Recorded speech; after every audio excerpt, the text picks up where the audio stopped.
It started on a Sunday, oddly enough. The kind of day that should have passed unnoticed, gray, drizzling, the sky a smear of wet ash. We were at her sister's house. Again. Third time that week. I remember watching her move through the kitchen, barefoot, slicing lemons with a kind of urgency that made no sense. Victor stood too close. Katia, oddly calm, watched them both like someone who'd already accepted something the rest of us hadn't yet figured out. I felt it. You know when you feel it, that it's just under the skin that something's wrong and nobody's saying it. On the drive home, I asked, not accusing, just asking, why are you always over there? She didn't even look up from her phone. Because I'm helping them. Help how? I kept my eyes on the road, but inside I was building a list of every lie I hadn't caught yet. Then she said it. Flat, rehearsed, like she'd said it 100 times in her head before finally spitting it out. I'm going to carry their child. I already agreed. I didn't answer. Not because I didn't have words, but because every word I wanted to say would have burned the car to the ground. She didn't wait for a response either. Just kept scrolling. A surrogate. For her sister. Without talking to me. No warning. No explanation. Not even the courtesy of pretending it mattered to me. We got home. She tossed her keys in the bowl, stepped out of her shoes, and disappeared into the bedroom. I sat on the couch for over an hour, staring at a blank television. She never came back out. Monday morning, I sent her a message. Not a conversation, just a question. Why didn't you ask me before deciding this? Her reply came 2 hours later. Because it's not about you. It's my body. My decision. I thought you'd understand. Or at least not make it harder. That was when the walls inside me started rearranging. Not collapsing, shifting. I wasn't angry. Not yet. I was calculating. Trying to understand where this version of her came from. The one who didn't flinch at discarding that us in favor of a me. By Thursday, the calls started. First Katia. Then Victor. Friendly, polite, too polite. They wanted to involve me. Let me feel included. I didn't reply. I had nothing to say to people who treated me like a signature on a document instead of a human being. Then the doctor's appointment. She asked if I'd come. Said it might be good for the optics. I laughed not loudly, just enough for her to hear the hollow inside it. She didn't react. Just picked up her bag and left. I started noticing little things. Late-night texts. Calls she took in the bathroom with the water running. Appointments that didn't line up with her calendar. Every day the distance grew. But she wasn't pulling away, she was replacing something. Rewriting a narrative where I no longer had a role. The final moment that first week came in the form of a message. From Katia. An actual message, not a call. It said, "We're so grateful for your support. We know this is unconventional, but family means everything. We hope you'll continue to be part of this journey." I didn't reply. Instead, I stared at the screen and said aloud to no one, "This isn't my child. So it's not my responsibility." The house was dead silent after that. And I realized the silence wasn't peaceful. It was a vacuum. And I was alone in it. She didn't come home that night. No text. No call. Not even the courtesy of pretending to care where I was. Just silence stretched across hours like barbed wire. I didn't panic. That was the worst part. I expected it. Somewhere between the clinic visits and her passive-aggressive indifference, I had learned to stop waiting for her to return to me. At 3:14 a.m., the door opened. I didn't move. I was on the couch, lights off, blanket untouched. She walked in like a stranger, not quiet, not guilty, just indifferent. She dropped her bag, poured herself water, and sipped like nothing about the hour was abnormal. "You didn't text," I said finally. "I was with Katia," she replied. "Things ran late." "Doing what?" I asked. She looked at me then, eyes sharp and uninterested. "Prepping. There are protocols. I told you this isn't a vacation. It's medical. You could have said something. And you could have supported me from the start," she shot back, already halfway down the hallway. There it was, the unspoken war turned into open hostility. Not loud, not dramatic. Just cruel in its coldness. I stood up and followed her. Not because I wanted a fight, but because I needed truth. Any truth. "Is this really about helping them?" I said, "or are you doing this for something else? Attention? Redemption? Him?" She froze. That last word was a gamble, but I saw her shoulder twitch. Not flinch twitch. Like something deep in her spine fired a signal she couldn't control. She turned slowly. "Don't turn this into some paranoid fantasy." "Is it?" I asked. "Because I see the way you look at Victor. I saw it that night at their place. You stood so close to him, I couldn't tell whose side you were really on." She walked up to me. "Calm. Close. Too calm. You're spiraling," she said. "And it's embarrassing." "Then stop hiding things," I said. "Show me the contracts. The medical papers. Any of it. Let me see that this is legitimate." "You don't trust me?" "No," I said firmly. "Not anymore." She nodded once, almost amused. "Good. That makes this easier." And with that she went to bed. No explanation. No anger. No desperation to fix what was crumbling. Just a door closing behind her and the sound of a lock that never used to click. The next day, Katia texted again. More fake warmth.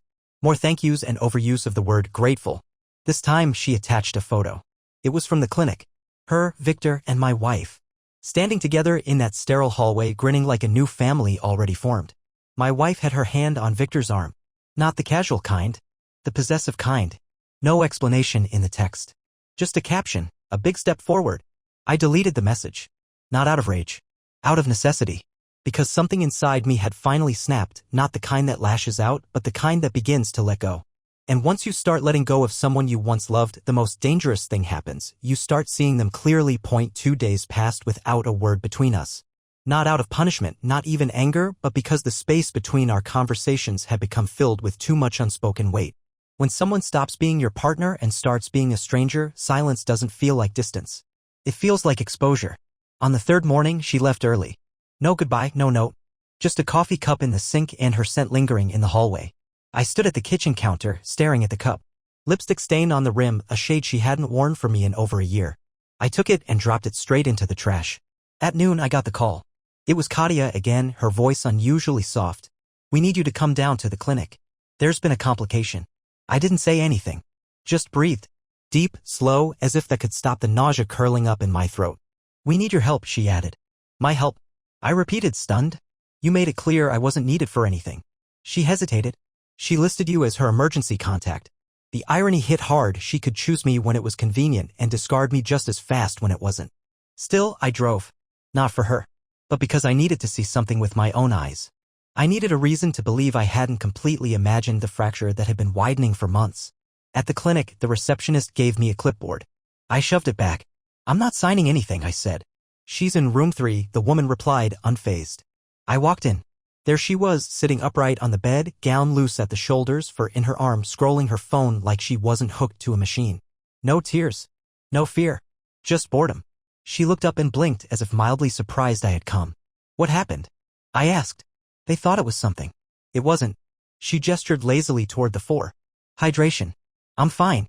You listed me as your emergency contact. Because I knew you'd come, she said, with a kind of smug certainty that made my skin crawl. Why would you want me here if you've spent weeks pushing me out of every part of your life? I asked, stepping closer. Why would you drag me into this when you've made it crystal clear I have no say in anything? She didn't answer. Instead, she looked past me toward the door. And then, as if the scene needed salt in the wound, he walked in. Victor. Suit jacket folded neatly over his arm, phone in hand, wearing that same smug composure I'd come to associate with men who think consequences are for other people. I didn't move. Neither did he. For a few seconds, we just stared at each other, both of us trying to measure the weight of the unspoken. Then he smiled. Not broadly, just enough to reveal the truth. He wasn't just here for his sister-in-law's body. He was here for her life. Glad you're here, he said, no hint of discomfort in his voice. It's important to show unity right now. I turned to her. Are you sleeping with him? She didn't blink. Didn't flinch. Just tilted her head, the corner of her mouth lifting ever so slightly. That's not your business, she said. Not anymore. And that was it. That was the moment. The final confirmation. Not a denial. Not an excuse. Just a casual dismissal of everything we'd ever built. I walked out. Not because I was defeated, but because I was done. There's a difference. I didn't go home. I drove for hours, nowhere in mind, just moving. Through intersections I didn't remember passing, down roads I'd never noticed before. The world blurred at the edges, but my thoughts were razor sharp. Every word, every gesture, every quiet betrayal replayed in brutal clarity. By nightfall, I ended up at the edge of the city. A small 24-hour diner. Neon sign flickering like it was struggling to stay alive, just like me. I sat in a booth, ordered coffee I wouldn't drink, and stared at the condensation on the window like it might spell out an answer. That phrase looped in my mind, that's not your business. Not no. Not of course not. Just that. As if I was an inconvenience to her narrative. A footnote in a story where she got to play the martyr, the savior, the misunderstood heroine. I didn't tell anyone what happened. Not yet. Because saying it aloud would make it too real. And I wasn't ready for that. Not ready to hear my own voice break while describing the moment the woman I married confirmed the betrayal with the kind of poise reserved for press conferences. The next day, I returned home to find a note on the table. One line, in her handwriting. Don't make this uglier than it has to be. No greeting. No apology. No explanation. She wasn't home. But her things still were. Her perfume sat on the dresser. Her toothbrush in the holder. A pair of earrings on the kitchen counter. She'd left behind all the pieces of her life that didn't scream freedom. I spent the evening in the guest room not because I couldn't sleep in our bed, but because I refused to pretend that bed meant anything anymore. That night, Katia called. I didn't answer. She left a voicemail. Listen, we all need to calm down. She's under a lot of pressure. So are we. The baby needs a peaceful environment. Can we just try to be civil? Civil. The word choked me. They'd taken everything, my peace, my wife, my name in this twisted family drama, and now they wanted civility. As if I were the storm in their weather forecast. I played the message again just to hear how detached Katia sounded. It wasn't even cruelty. It was entitlement. Like I owed them grace after they ripped up every boundary I'd drawn. At 2 a.m. I texted her one sentence. You don't get to demand silence from someone you betrayed. She didn't reply. The following afternoon, Victor showed up. He knocked like he belonged there. No hesitation. I opened the door and saw that same relaxed posture as if the entire affair had been business and I was just a failed partner in negotiations. Can we talk? He asked. Why would I ever want to talk to you? I said. I just want to clear the air. I stepped outside and closed the door behind me. Speak. He folded his arms. She's made her decision. She wants to move forward. With us. That word, us, it tasted foul. She's still your wife, he continued, but that's clearly not working. I think we can find a way to coexist. For the child's sake. I laughed. Not out of humor, from disbelief. You want me to coexist with the man who turned my wife into a volunteer uterus and something else on the side? He didn't deny it. Just shrugged. We didn't plan this. I stared at him, and for the first time I realized something important. He wasn't a mastermind. He was an opportunist. He didn't steal my wife. She offered herself. He just accepted what was already unraveling. Tell her, I said, that if she wants out, she doesn't have to keep pretending she's doing this for family. She's scared, he said. This got out of control. I stepped forward, lowered my voice. Then let me make it simple. I'm not going to play support staff to whatever fantasy you two cooked up. This isn't my child. This isn't my problem. And it stopped being my marriage the second she handed you her loyalty. Then I went inside and locked the door. This time I was the one who turned the key. 2 days later, I met with a lawyer. Not because I was ready to file, not yet, but because I needed to know what I was standing on. The emotional battlefield was one thing. The legal terrain? That was another war entirely. I sat across from a woman with sharp eyes and a voice that cut through pretense like glass through water. She's carrying someone else's child, I said. Not mine. No shared genetics. No consent. She volunteered against my wishes. She nodded, flipping through a notepad. Surrogacy laws vary. But if you're still legally married when the child is born and no pre-birth contract absolving you exists, you may be presumed the legal father by default. Depends on the state. I went cold. Legal father. For a child conceived in betrayal, carried in silence, and born from a decision that excluded me from the first breath. I leaned forward. What do I have to do to ensure I have no responsibility for this child? She didn't flinch. You'll want to file a formal disclaimer of paternity. And if the affair is proven, it strengthens your position. But understand this, public sympathy rarely favors the man who walks away. Even if he was pushed. I left the office with a manila folder and a migraine, the kind that settles behind the eyes and pulses with every regret you've ever swallowed. At home, she was packing. Not her things, not yet, but boxes. Baby boxes. Bottles, blankets, tiny clothes still with tags. The nursery wasn't in her sister's house. It was being built here. In her house. I stood in the doorway. You weren't going to tell me? She glanced over her shoulder. It's easier to set it up here. Katia's place is a construction zone right now. They'll move everything when it's done. So our home is a storage unit for someone else's future? She sighed. Can you not make this harder? No, I snapped. I've been silent long enough. You made decisions for 2 people without asking the second one. You turned our life into a transit lounge for a child I didn't help create, for a family that treats me like a footnote. I didn't need your permission, she said. I needed your support. And when I didn't give it, I asked. You replaced me. That's what this is, isn't it? You didn't just want to help them. You wanted out. But you didn't have the courage to leave, so you buried the marriage under a noble cause. Her face hardened. You always make everything about you. No, I said. I finally started seeing what was always about you. We stood there, the weight of every unspoken word choking the space between us. Then she did something that told me we were beyond salvage. She turned her back. The following morning, she was gone again. No note. But this time, her wedding ring sat on the table next to a stack of baby ultrasound printouts. That small, metallic circle. It didn't feel like grief. It felt like clearance. And I knew in the pit of me there was no coming back from this. It wasn't a marriage anymore. It was a shared address. And even that was temporary. She returned 3 days later without warning, no keys used, just the faint creak of the front door and the distant sound of her shoes against tile. I didn't look up. I was in the dining room with a stack of legal documents and a cup of coffee gone cold. The paper in front of me had her name and mine at the top, with the word dissolution bolded and unapologetic just beneath. "I need to stay here for a while," she said, standing in the doorway like a tenant asking for an extension. I didn't answer. She walked in, brushing her hair behind her ear like she used to when she was nervous. Only now it felt like a move rehearsed, like an actress returning to a role she barely remembered. "They're having some delays. Construction issues. Mold in the walls. Kadia's freaking out." I looked at her. So I need a place to be," she said. "Temporarily." "You don't have friends?" I asked flatly. "I thought we could be adults about this." I laughed low and bitter. "Adults? You mean I ignore that you emotionally jumped ship and physically moved in with another man's legacy while I was still here holding a space you had no interest in keeping?" Her face changed. Just slightly. Like something cracked through her calm, but not enough to break it. "I never cheated," she said. "If that's what you're accusing me of." "You don't need to sleep with someone to betray someone," I said. "You crossed the line the day you made a decision about our lives and didn't care who got crushed under it." She didn't argue. Didn't deny. Just looked tired. "I'll stay in the guest room," she murmured. "I won't get in your way." But she was already in the way. She left her bag in the hallway, walked into the guest room like she owned nothing and everything at once, and closed the door with the same silence she used to give me in arguments she'd already decided to win. That night, I went for a walk. Around the block, under a sky that looked like it couldn't decide if it wanted to rain or clear up. My phone buzzed in my pocket, a message from an unknown number. "I know this is hard, but thank you for not making things messy. We're almost there." No signature. But I knew the tone. Victor. That smug, polished audacity. Thanking me as if I were a willing participant. As if my silence had become compliance.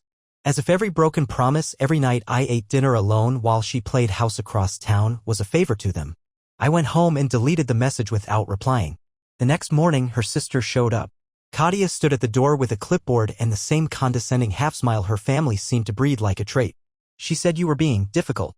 I didn't open the screen door. "She's under your roof emotionally. What else do you want?" Kadia glanced past me. "We need to finalize the birth plan. She wants to list both of us on the hospital access forms." "She wants me listed?" I asked, stunned. Kadia smirked. "No. She wants me and Victor. But you're still technically her husband.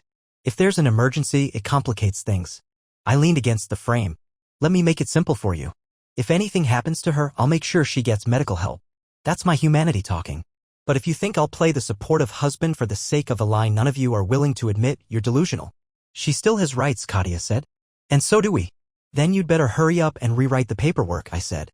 "Because she won't have mine for much longer." I closed the door. This time it didn't feel like shutting something out. It felt like locking something in. Containing it. And I finally began to realize I didn't have to lose anything else to them unless I allowed it. 2 weeks passed. She still occupied the guest room, her movements ghost-like, drifting from kitchen to hallway to porch, barely speaking. The only proof she still lived there was the occasional clink of dishes in the sink and the scent of her lotion clinging to the air like smoke after a fire. We didn't fight anymore. That would have implied we still had something left to ruin. We were past that. Now we coexisted in a limbo where the silence wasn't a ceasefire, it was aftermath. Scorched earth. I started making plans. Quietly. Methodically. A new bank account. P.O. box. Consultations with a realtor. My name had been stitched into every corner of that house, and I was beginning the slow, surgical process of unstitching it. Then one morning, a letter arrived. Not an email. Not a text. An actual letter, handwritten in looping, nervous script. It was from her mother. "I don't know what she told you. I'm not asking you to fix it. But she's lost right now. And she's ashamed. She never wanted this to go this way. Please, just try to remember who she used to be." I read it twice. 3 times. Then set it on fire in the kitchen sink. Because who she used to be no longer existed. That version of her, the one who held my hand at funerals, who laughed at my worst jokes, who whispered apologies before falling asleep, she'd died somewhere between the decision and the deceit.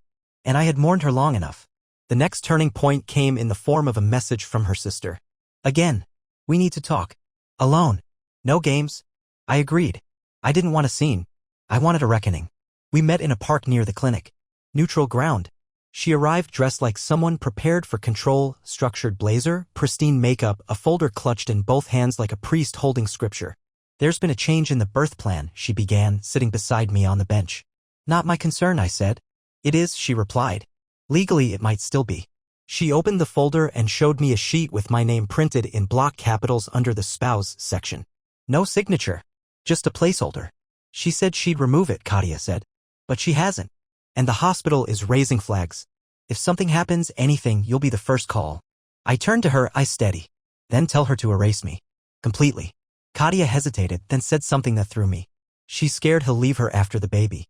I blinked. Victor? She nodded. He got what he wanted. Why would he leave? Katia looked away. Because he always does. He's not built for permanence. He needs drama. A mess. She gave him one. But it won't hold him. It struck me then, the man she sacrificed our marriage for was temporary by design. And now she was pregnant with a child she wouldn't keep, tied to a man who didn't promise to stay, leaning on a sister who viewed love as a negotiation. And she had burned the only bridge that ever held steady.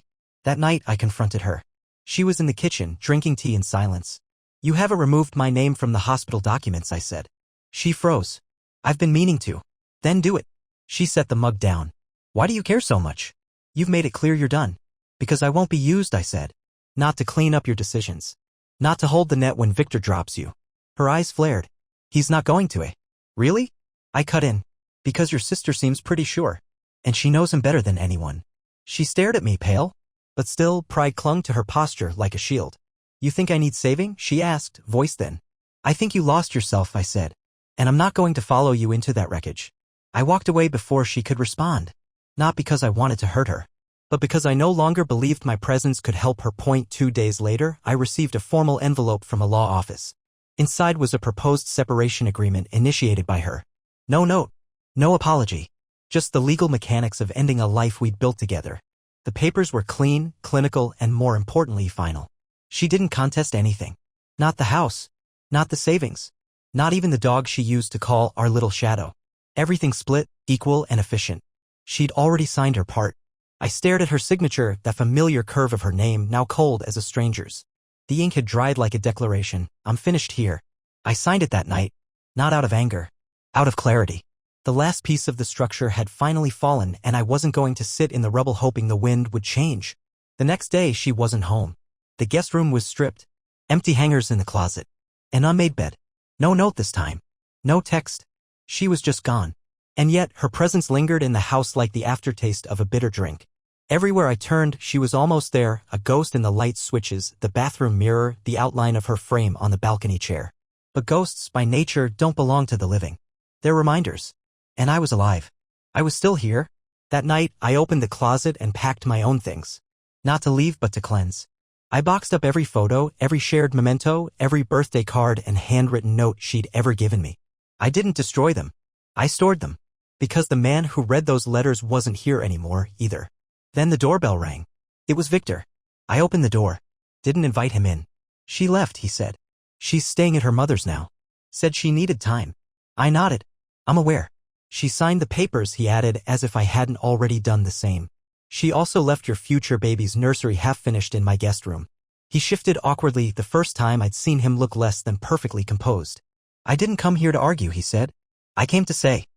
I didn't mean for it to get this far. You didn't mean for her to give you everything? I asked. Or you didn't mean to unravel a marriage you barely acknowledged? She was already drifting, he said.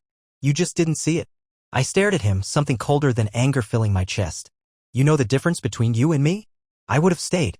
Even when it got hard. Even when she became a stranger. He had no answer for that. He left. And I stood there, watching him walk down the path like he was exiting a performance he didn't know how to end. The following morning, I did something I hadn't done in months. I called my brother. We hadn't spoken much since the start of all this. I'd avoided people who knew me well, the ones who could see the cracks before I was ready to admit they were real. When he picked up, I didn't say hello. Just, it's over. He didn't ask what I meant. He just said good. And in that word, I felt the beginning of something I hadn't known. I was missing relief. Not celebration. Not triumph. Just the slow, quiet feeling of stepping out from under something heavy. And finally breathing without pain. I moved out on a Wednesday. Not with fanfare, not with friends helping or a truck double parked on the street. Just me, alone, boxing up the last of what was mine and deciding what wasn't worth taking. The silence in the house was now complete, not tense, not haunted. Just vacant. Like it was waiting to be repurposed, like it no longer remembered us. I left her a short note. Not out of sentimentality, just logistics. Keys are on the table. Utilities paid till the 30th. I'll forward anything addressed to you. Nothing more. No bitterness, no emotion. Just facts. That was what our love had turned into, a chain of responsibilities divided into digestible statements. I took only what I needed. A few boxes. My laptop. Some clothes. Everything else, all the pieces of a life we built under the illusion of permanence, could stay behind. None of it mattered anymore. The new apartment was smaller. Cleaner. Bare walls, quiet neighbors, no shared memories embedded in the floorboards.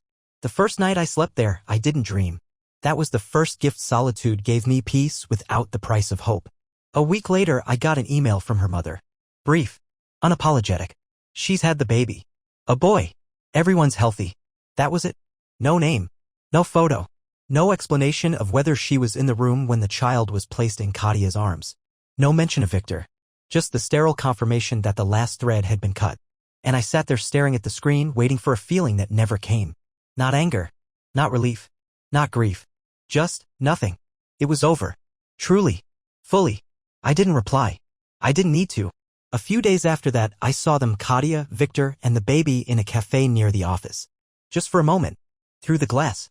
They looked like a picture on a calendar, curated, bright, smiling. But even from outside, I could see it, the way Kadia cradled the baby like a shield, the way Victor stared off mid-conversation, already bored. It was all surface. And her? She wasn't there. She wasn't anywhere. She disappeared into the edges of all their lives, no longer wife, no longer surrogate, not quite mother. Just a woman who made a choice and lived inside the silence it created. I turned and walked away. Not because it hurt, but because it didn't. That was how I knew I'd won. Not by reclaiming her. Not by proving anything to anyone. But by surviving something designed to hollow me out and leaving that wreckage with my dignity intact. And for the first time in months, I walked without looking back. Months passed. Life resumed in quiet, unremarkable ways, early mornings with black coffee, commutes filled with playlists instead of phone calls, weekends that stretched without obligation. The chaos receded, and in its place, something unexpected settled in: clarity. I didn't rebuild overnight. Healing never works like that. But the strangest part wasn't the absence of her, it was how easily the void closed up once she was gone. The space she once occupied didn't echo. It just reshaped. People asked, now and then, what happened? I offered variations of the same sentence. We went in different directions. It wasn't a lie. We had, though one of us took the scenic route through betrayal to get there. The truth didn't need to be retold anymore. I wasn't living in it. I was walking away from it, one step at a time. One afternoon I received a message. Not from her. From Kadia. I know you probably don't care, but I thought you should know she moved out. She's not with Victor anymore. We don't know where she went. She left a letter for the baby. That's all. I stared at the screen for a long time, not because I was surprised, but because I wasn't. She had no anchor left. She had burned every harbor trying to prove she could navigate the storm alone. And now she was adrift. But this time, her chaos wasn't my responsibility. I didn't reply. I deleted the message. Then I went back to what I was doing, living a life that no longer required translating her silence or defending her decisions. People talk about closure like it's a moment. A conversation. A final scene where everything is said and the music swells. But real closure is much quieter. It's the moment you stop needing answers. When the questions no longer haunt and the future no longer includes their shadow. That was what I found. Not justice. Not vindication. Just a quiet, solid peace. And if I could say anything to the man I was in the beginning, the one who watched his wife slice lemons in a stranger's kitchen while love unraveled quietly in the background, it would be this. You don't lose yourself in a single betrayal. You lose yourself in the moments you refuse to walk away. But if you do walk, you find that what remains isn't broken. It's just yours again. And sometimes that's all you ever needed.